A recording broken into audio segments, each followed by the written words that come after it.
Mr. Julia Gillard has stressed the importance of the US as a military and economic power during her historic address to a joint sitting of Congress. Ms Gillard becomes only the fourth Australian Prime Minister to be granted the honour and was greeted with a standing ovation. For more, Sky News US correspondent David Lipson joins us now. David, good morning. Good morning to you both. Yes, it was quite a standing ovation at that. Really a defining moment of Julia Gillard's Prime Ministership, her first trip to the United States, becoming, as you mentioned there, just the fourth Australian Prime Minister to have the honour of addressing Congress. Really, much of the theme throughout her half-hour or so speech to the Congress was one of friendship in the past and friendship in the future between the Australian and the American people. Since 1950, Australian Prime Ministers Robert Menzies, Bob Hawke and John Howard have come here, speaking for all the Australian people, through you to all the people of the United States.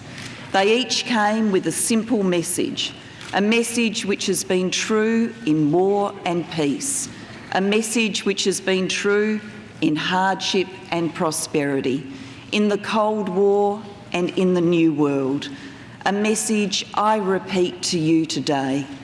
Distinguished members of the Senate and the House, you have a true friend down under. Julia Gillard elaborated on those three themes that she mentioned on war and peace. She said that Australia, of course, would stand by the United States in the war in Afghanistan. She also mentioned John Howard, the last Prime Minister to address Congress, said that he is a great Australian patriot and a great friend to the United States as well. On hardship and prosperity, she spoke about the United States economy and expressed optimism that indeed the US would be able to get through this difficult time. She encouraged the US to embark on the more difficult road of economic reform, and also then on that third theme, the Cold War and the New World. And this was really the meaty part of her speech to Congress. The New World. This is the Asia-Pacific region with the rise of military and economic might of China and other countries. Julia Gillard expressed some concern, or at least some concern, you could say, of that rise and the possibility of tensions in the region. And as such, she really welcomed the United States to play a bigger part, along with allies such as Australia, such as Japan, South Korea and the like, to be an anchor for that region, an anchor of stability. Have a listen. The centre of global strategic and economic weight is shifting to this region. The rise of the Asia-Pacific will define our times. Our relationship is evolving to meet these new challenges, from defence and intelligence to diplomacy and trade. Australia in the south, with South Korea and Japan to the north, form real Asia-Pacific partnerships with the United States, anchors of regional stability. There was also a personal and quite emotional part to her speech to Congress, where she told a story about two firefighters, two people who had trained together before the Sydney Olympics. One of them, the American, Kevin Dowdell, was actually killed in the attacks on New York on September 11, 2001. The pair had swapped helmets. And today, the Australian counterpart who had found that helmet, Rob Frey, returned it to the American firefighter's two sons, one of whom was sitting in the Congress. Have a listen to what Julia Gillard had to say about that. A precious possession, a last link to a father lost. And I give you their story, a precious possession too. These two men are here today. Rob, James, good on you.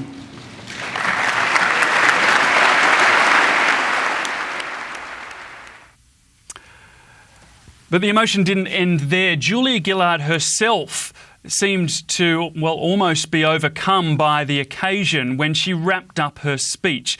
And this was something she touched on earlier on at the start of the speech, the inspiration that she personally had from seeing the American moon landing. She, at that time, believed that America could do anything, and she still believes it. Have a look.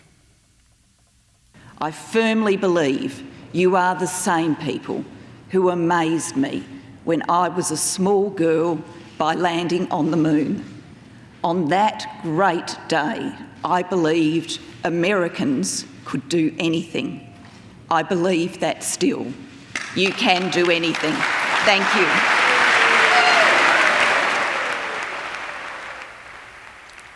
So it really was a special occasion for, well, Julia Gillard, but an historic occasion for Australia as well. But for the Prime Minister, well, it doesn't end there. She's still got a lot of meetings. In fact, that's why I'm in New York, because in about an hour's time or so, the Prime Minister will be meeting with the United Nations Secretary-General Ban Ki-moon. A whole lot of other important meetings to go before she returns to Australia.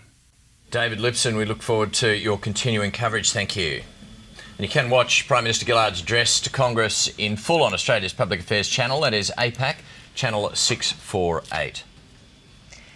For more reaction to the speech, we're joined by our chief political reporter in Canberra, Kieran Gilbert. He's speaking to senior congressional advisor Bruce Wolpe. Yeah, Bruce Wolpe joins us on the line from Washington, D.C.